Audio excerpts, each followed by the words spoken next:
Hello and welcome you all in Study Darbar. Hi, this is Abhishek Tiwari.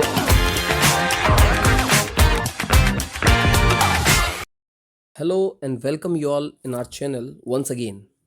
So, second video, comparative development experiences of India and its neighbors. Its neighbor means China and Pakistan.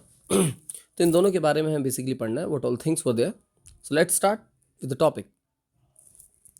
अगर geography की बात करें, geography has made us neighbours, ठीक है, history has made us friend, economics has made us partner and necessity has made us allies. Those whom God so joined together, let no man put asunder.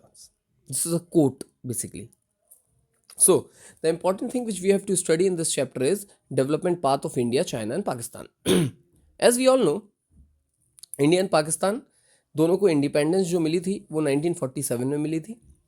And people's Republic of China जो इसका नाम independence के बाद हुआ था वो basically establish हुआ था 1949. ठीक है, अब यहाँ पे कुछ बेसिक चीज़ें देख लेते हैं.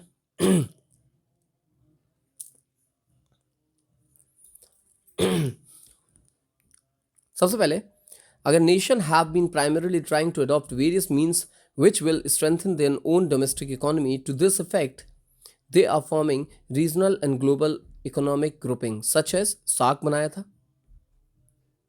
European Union, Asian, G8, G20, etc. Now it's G21 basically. South Asian Association for Regional Cooperation, SAARC का फुल फॉर्म है. वैसे ही यूरोपियन यूनियन जिसमें 25 इंडिपेंडेंट स्टेट मिलके बनते हैं. फिर हमारे पास आता आसियान.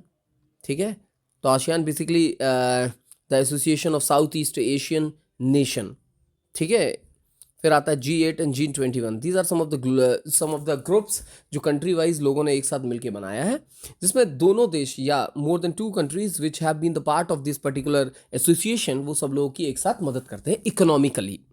ठीक है, now when you come to the next slide, in the upfolding process of globalization, this is particularly considered essential by developing countries as they face competition not only from developed nation but also among themselves in the relatively limited economic space enjoyed by the developing world.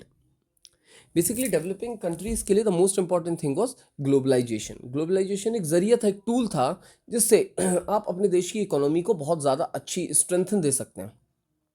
क्योंकि globalisation का मतलब ही होता है the world market is open for all.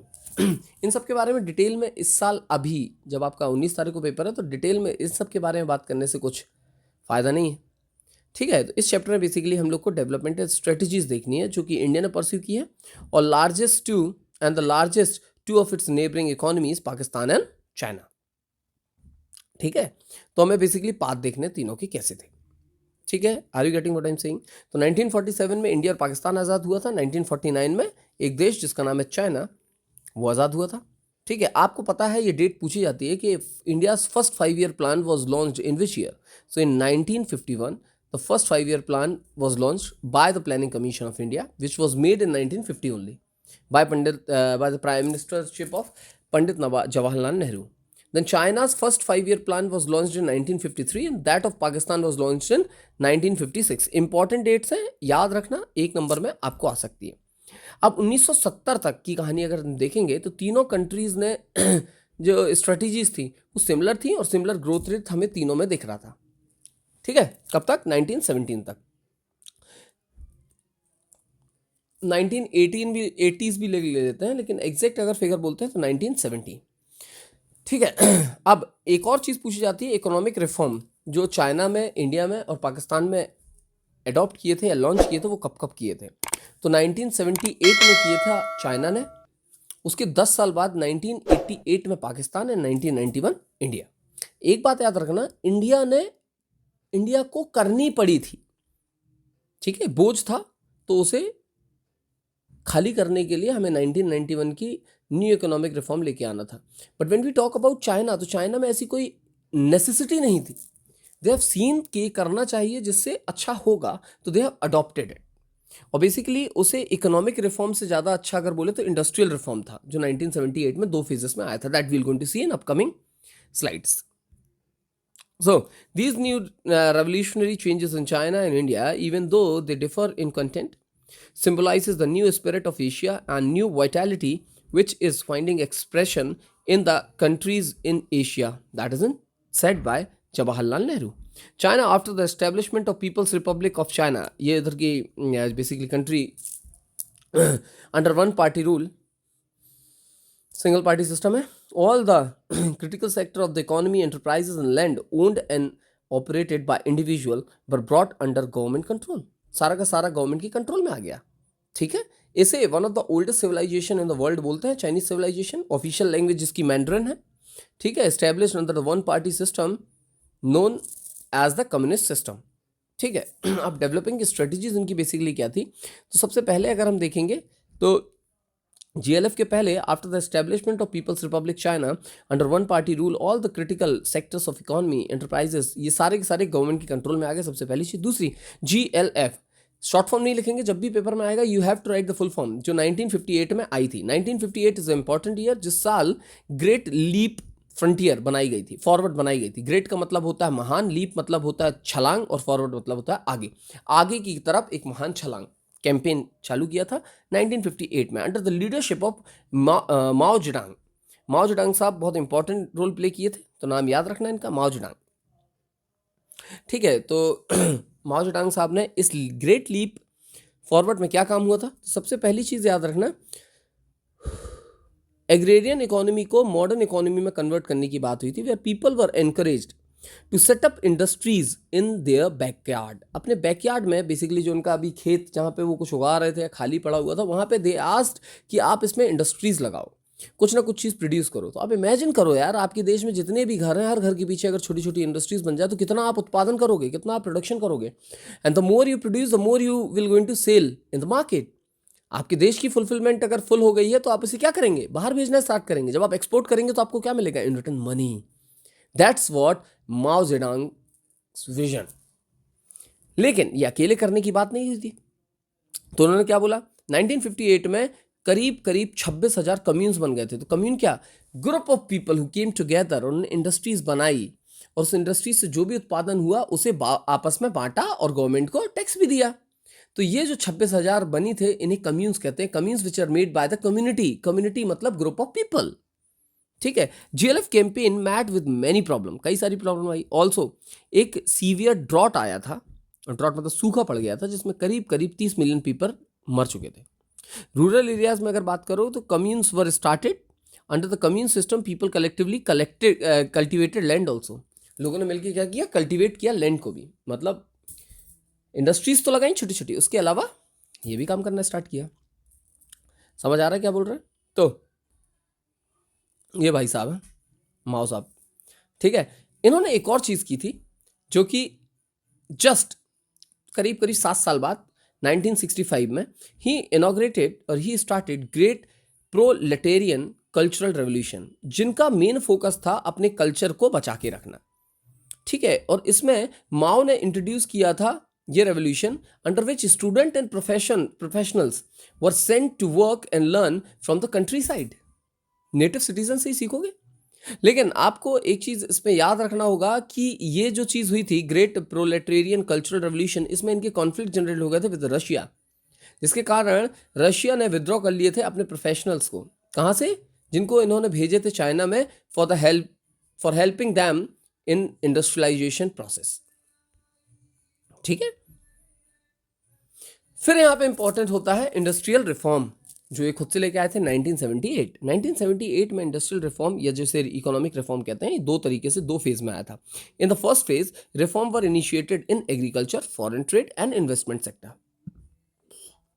फिर यहाँ बात करते हैं एग्रीकल्चर जो कम्यून थे ना, उनको डिवाइडेड कर दिया गया था इनटू स्मॉलर पार्ट्स और एलोकेट कर दिए थे इंडिविजुअल्स के लिए, जिनसे बोला गया था कि आप पूरी की पूरी इनकम रख सकते हैं सिर्फ और सिर्फ टैक्स देने के बाद. अपने लैंड से जो भी आपने प्रॉफिट अर्न किया, जितना भी पैसा अर्न किया, वो सब आप रखो except after paying the tax to the government. Government को सिर्फ टैक्स से मतलब है, बाकी पैसा आपका. Then later phase reforms were initiated in the industrial sector. Private sector firm and villages enterprises were allowed to produce goods. Also, enterprises owned by the government were made to face the competition in the world में जो भी competition चल रहा है उसे face करने के लिए मैं हूँ। बाकी आप अपने एंटरप्राइजेस विलेजेस में या प्राइवेट सेक्टर जितने भी है वो खोल सकते हैं। ठीक है, नेक्स्ट हमारे पास आता है क्या, पहले dual pricing policy. What is dual pricing policy? तो ड्यूअल प्राइसिंग पॉलिसी में था कि प्राइजेस जो होंगे फिक्स्ड होंगे दो तरीके से, एक गवर्नमेंट करेगी, एक मार्केट प्राइस खुद होगा अपने आप। तो गवर्नमेंट कौन सा करेगी? Farmers and industrial unit were required to buy and sell fixed quantities of input and output at a prices fixed by the government. वो गवर्नमेंट फिक्स करेगी। बाकी जो मैंडेटरी थिंग्स नहीं है तो उन सारी चीज के लिए जितना भी ट्रांजेक्शन होगा इनपुट आउटपुट वो सारा का सारा परचेज और सोल्ड होगा इन द मार्केट प्राइस।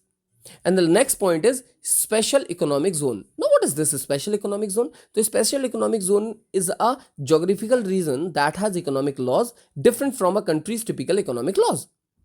यहाँ पे बेसिकली क्या किया जाता है कि फॉरेन डायरेक्ट इन्वेस्टमेंट जो है, फॉरेन इन्वेस्टमेंट आपके देश में बहुत ज़्यादा बढ़ाया जाए।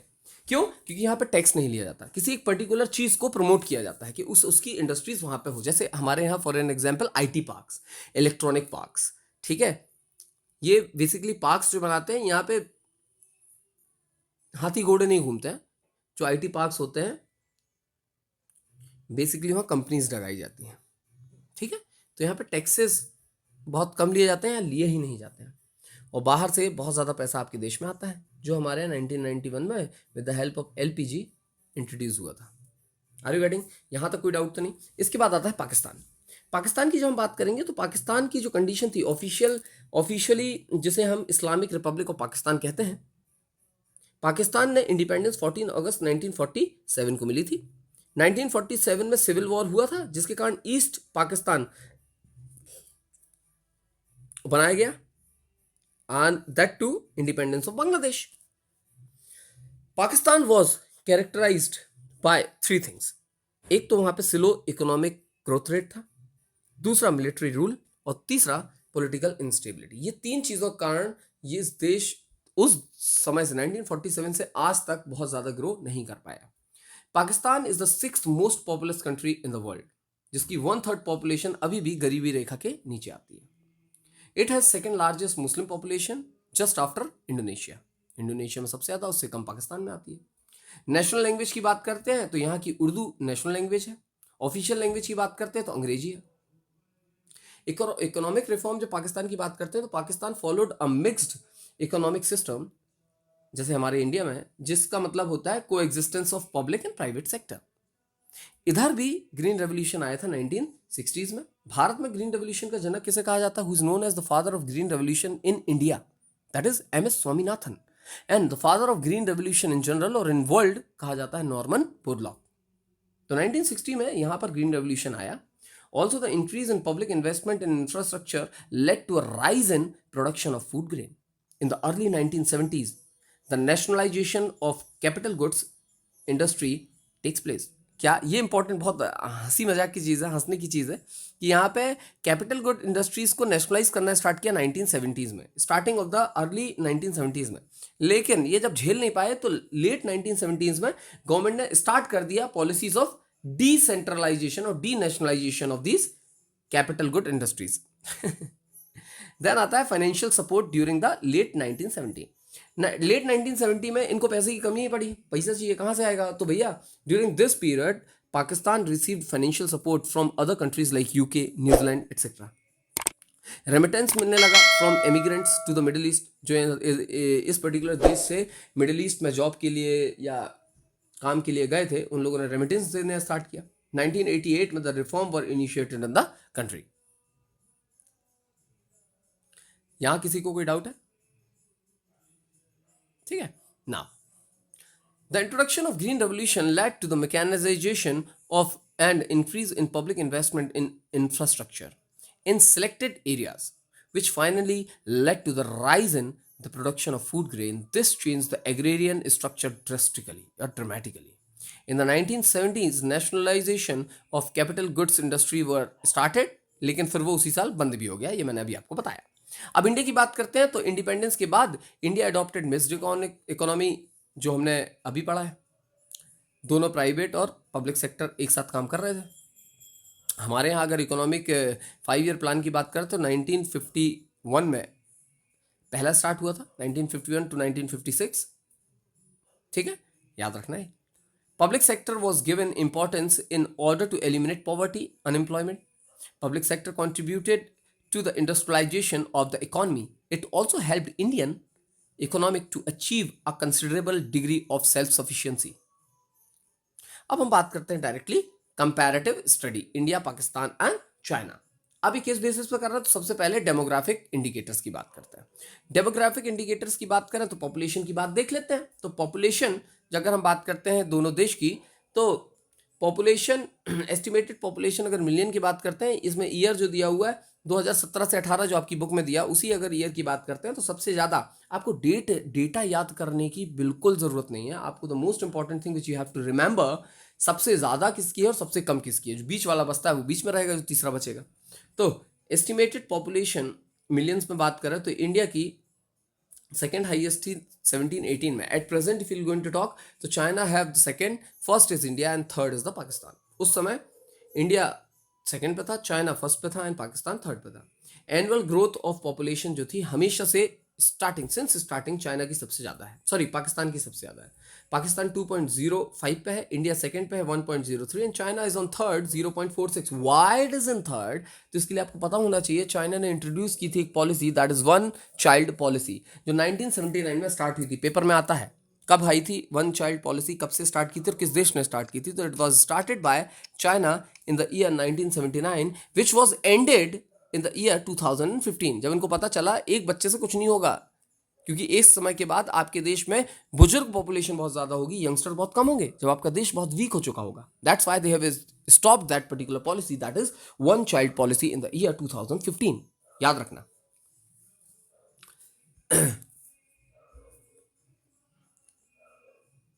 Then the most important thing is density, that is per square kilometer कितने लोग रहते हैं।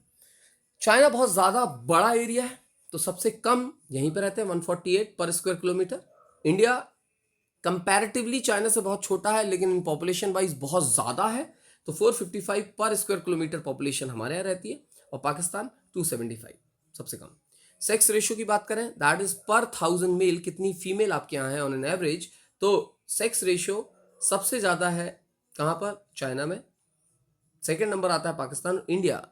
India's sex ratio is skewed पे, स्क्यूड मतलब बहुत निचले स्तर पे है। क्यों? क्योंकि हमारे यहाँ आज भी लोग ये समझते हैं कि लड़की अगर हुई है तो that's a bed for your particular family, आपकी परिवार के लिए बहुत ज़्यादा बेकार है। और ये थिंकिंग अनपढ़ों की थिंकिंग है, जो नहीं होनी चाहिए। अनपढ़ से मेरा मतलब है जो दिमागी तौर से अनपढ़ है, वो नहीं जिन्होंने किताब पढ़ी है नहीं पढ़ी है। Your mind should be broad as possible. आपको पता होना चाहिए आपके देश में मेल हो चाहे फीमेल हो, दोनों को बराबर का दर्जा मिलना चाहिए और दोनों बराबर से रखना चाहिए। आपके घर में लड़का हो चाहे लड़की हो, दोनों को उतना ही सम्मान उतना ही प्यार मिलना चाहिए। ठीक है। फर्टिलिटी रेट का मतलब होता है एक पर्टिकुलर एज जिसमें वीमेन जन्म देती है बच्चों को, तो वो ऑन एन एवरेज इंडिया में 2.2 बच्चे कैसे जन्म लेते हैं? तो इट इज बिटवीन 2 से 3, मतलब 2 बच्चे से 3 बच्चे। चाइना में 1 से 2 बच्चे, पाकिस्तान में 3 से 6 बच्चे। अगेन पाकिस्तान का ज़्यादा है फर्टिलिटी रेट, और सबसे कम किसका? चाइना का।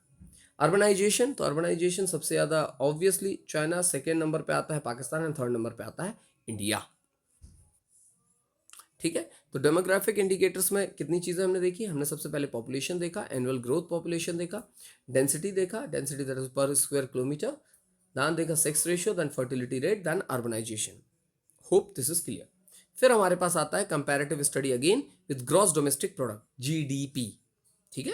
तो जीडीपी की जब हम बात करते हैं तो आपको एक चीज हमेशा याद रखना है, तो annual growth of gross domestic product in the year 1980 to 2017, दो का हम कंपेयर करेंगे तो इंडिया इनिशियली 5.7 थी, चाइना सबसे ज्यादा थी 10.3 एंड पाकिस्तान सेकेंड हाईएस्ट थी 6.3 इन द ईयर 1980 टू 1990। 2015 से 17 का डेटा देखा तो इंडिया की सबसे ज्यादा 7.3, चाइना की 6.8 और पाकिस्तान की 5.3। समझ आ रहा है? तो during 1980 to 1990 China was having double digit growth. Pakistan की जो ग्रोथ रेट थी दैट वाज 6.3 और इंडिया जो था सबसे बॉटम में था 5.7 ग्रोथ रेट। लेकिन इन द ईयर 2015 से 17 की बात करें तो there was a drastic major fall in China growth rate from 10.3 to 6.8। Pakistan also met with a drastic fall in growth rate from 6.3 to 5.3 due to political instability. सबसे major reason था. India growth rate increased from 5.7 to 7.3. क्यों? Better implementation and efficient economic planning के कारण. Hope this is clear. ठीक है. Next ये trend जो दिख रहा है आपको, sector contribution of GDP and employment. देखो यार, हमेशा याद रखो, सबसे ज़्यादा लोग जिस सेक्टर में हो वहीं से सबसे ज़्यादा अगर आपके जीडीपी में काउंट हो रहा है पैसा, देन इट्स अ स्टेबल और गुड इकोनॉमी. हमारे इंडिया में जब हम देखते हैं एग्रीकल्चर में लोग कितने हैं, तो वर्कफोर्स जो है 43% workforce is under agriculture sector, लेकिन जीडीपी में काउंट जो हो रहा है it is only 16%. Service sector जहाँ पे 32% पीपल हैं और वहाँ की जो जीडीपी काउंट है सबसे ज़्यादा है 54%. इंडस्ट्रियल सेक्टर बीच में है 25%, तो बीच में ही इसका आउटपुट भी है. लेकिन जब मैं चाइना की बात करता हूँ तो चाइना में सबसे ज़्यादा लोग 46% people are involve in tertiary sector, that is service sector, और सर्विस सेक्टर में ही उनका सबसे ज़्यादा जीडीपी काउंट भी है 52%. Obviously second highest is in industrial sector, that is 28% people population is under industrial sector, तो वहाँ से सेकेंड हाइएस्ट भी जीडीपी में काउंट होता है, दैट इज 41%. एग्रीकल्चर सेक्टर में सिर्फ 26% है, तो 7% जीडीपी में काउंट होता है. पाकिस्तान हिला हुआ है फिर से.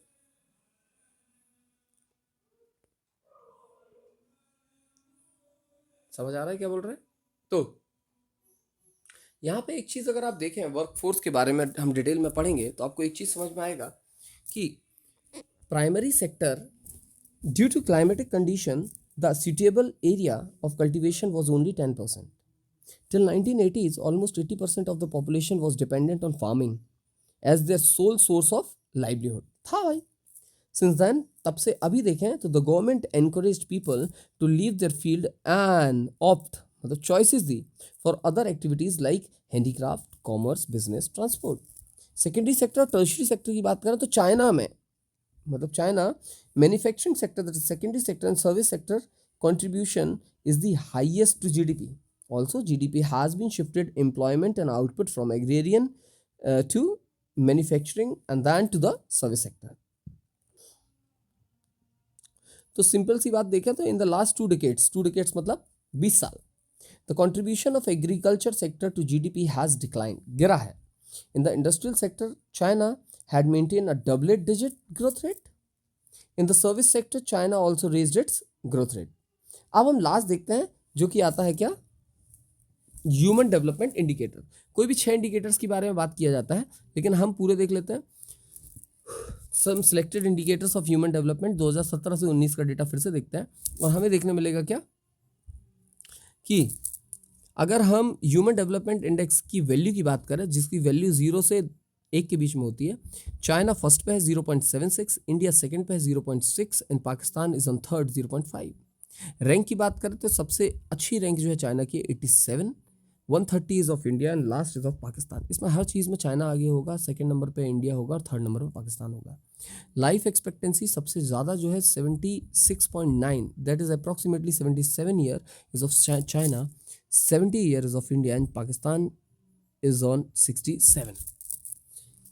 Mean year of schooling, basically mean year of schooling 15 साल है, उससे बड़े बच्चे कितने स्कूलिंग जा रहे हैं, तो सबसे ज़्यादा China 8.1, 6.5 of India and Pakistan is on third 5.2. GDP की बात करते हैं, PPP, purchasing power parity. PPP का फुल फॉर्म जो होता है purchasing power parity. Basically India की जो करेंसी है रुपया है, पाकिस्तान की भी रुपया है, लेकिन वैल्यू दोनों की अलग अलग है, चाइना की युआन है. तो कॉमन क्या है, कॉमन यूएस, हमने डॉलर ले लिया. तो पीपीपी का फुल फॉर्म होता है, क्या होता है, परचेसिंग पावर पैरिटी. ठीक है. तो सबसे ज़्यादा किसकी है, चाइना की 16,057, इंडिया सेकेंड विथ हाफ से भी कम 6,680 and Pakistan on third 5,000. Below poverty line कितने लोग आते हैं, बिलो पॉवर्टी लाइन का मतलब अगर हम देखते हैं तो 3.10 day PPP. PPP again purchasing power parity 2011 का डेटा देख रहे हैं तो 1.7% सबसे कम जो है वो चाइना में है, बिलो पॉवर्टी लाइन में लोग. सबसे ज़्यादा पाकिस्तान विद 24% एंड 22% इंडिया।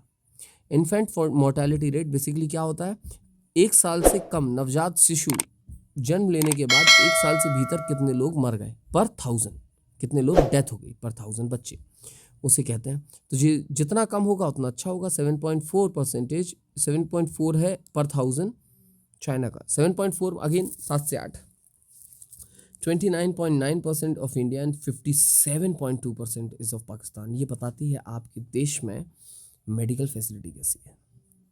और दूसरा भी मेडिकल फैसिलिटी बताता है जो कि होता है maternal mortality rate. Again same, बच्चे को जन्म देने के बाद कई माओं की मृत्यु हो जाती थी और पहले बहुत ज़्यादा लोगों की होती है, अब कम। क्यों? मेडिकल फैसिलिटी अच्छी हो गई। तो ये पर लैख बर्थ देखा जाता है। सबसे कम China again 29, India 133 and third Pakistan 140। Population using improved sanitation hygiene सबसे अच्छी कहाँ पे है? 75% is of China, India 60%, Pakistan again 60%। Population with sustainable access to water, अच्छा पानी की व्यवस्था कहाँ पर है? तो 96% is in China, 93 in India and 91 in Pakistan. Percentage of urbanize under nourish children, under nourish का मतलब होता है माल न्यूट्रिशन कुपोषित बच्चे। तो सबसे कम 8.1% इज इन चाइना, सबसे ज़्यादा पाकिस्तान एंड इंडिया में भी लगभग बराबर। तो hope this is clear to you. ठीक है, ये बहुत इंपॉर्टेंट चीज़ थी जो हमने अभी जस्ट डिस्कस की है। ठीक है, ओवरऑल परफॉर्मेंस की अगर हम बात करते हैं तो ओवरऑल परफॉर्मेंस में टिल 1970s हमने देखा सबकी जो लेवल ऑफ डेवलपमेंट था बराबर था। The last 3 decades game changer था। इंडिया की बात करते हैं तो Indian economy perform moderately but the majority of its people were still depend on agriculture. Second बात करते हैं, there was an unequal distribution of infrastructure facility across country. Third की बात करते हैं, it is yet to raise the standard of living for more than 1/4 of its population that lives below poverty line. Pakistan की बात करें तो पाकिस्तान से economy is performing in slow down manner हमेशा से। 3 रीजन है, political instability, over dependence on remittance and foreign aid जो help मिलती है उन पर। Pakistan was hoping to improve the situation by maintaining high GDP growth. सोच रहा था लेकिन नहीं कर पाया। Pakistan was showing economic recovery indicated by positive macroeconomic indicator. जब मैं लास्ट देखता हूँ चाइना, तो for China human right was major concern because of the lack of political freedom. सबसे इंपॉर्टेंट चीज़ वहाँ पे उइगर मुस्लिम अभी भी देखते हैं, they are not very happy, they are not happy only. However, in the last 3 decades, China succeeded the raising of the level of growth with the alleviation of poverty. गरीबी बहुत कम होगी, 8.1 अभी हमने देखा। China had used the market mechanism to create additional social and economic opportunities by retaining collective ownership of land and allowing individuals to cultivate land. China has ensured social security in rural areas.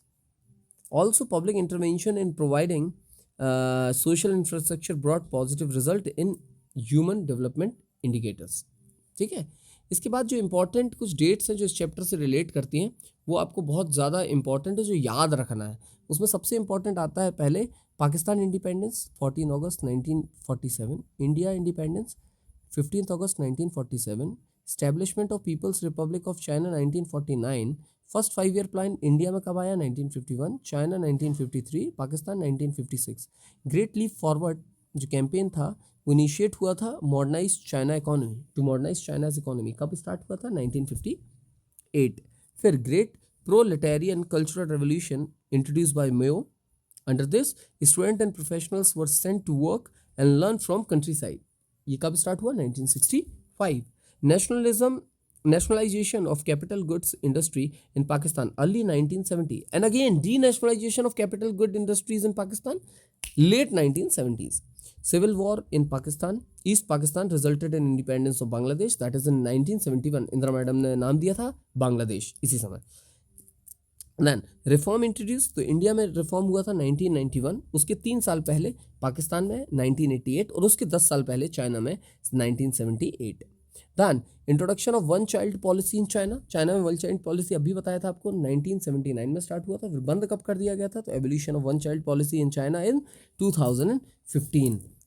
I hope this particular thing is clear to you. सारी की सारी चीज़ें हमने cover करने की कोशिश की हैं in this short span of time. So till then take care, bye bye.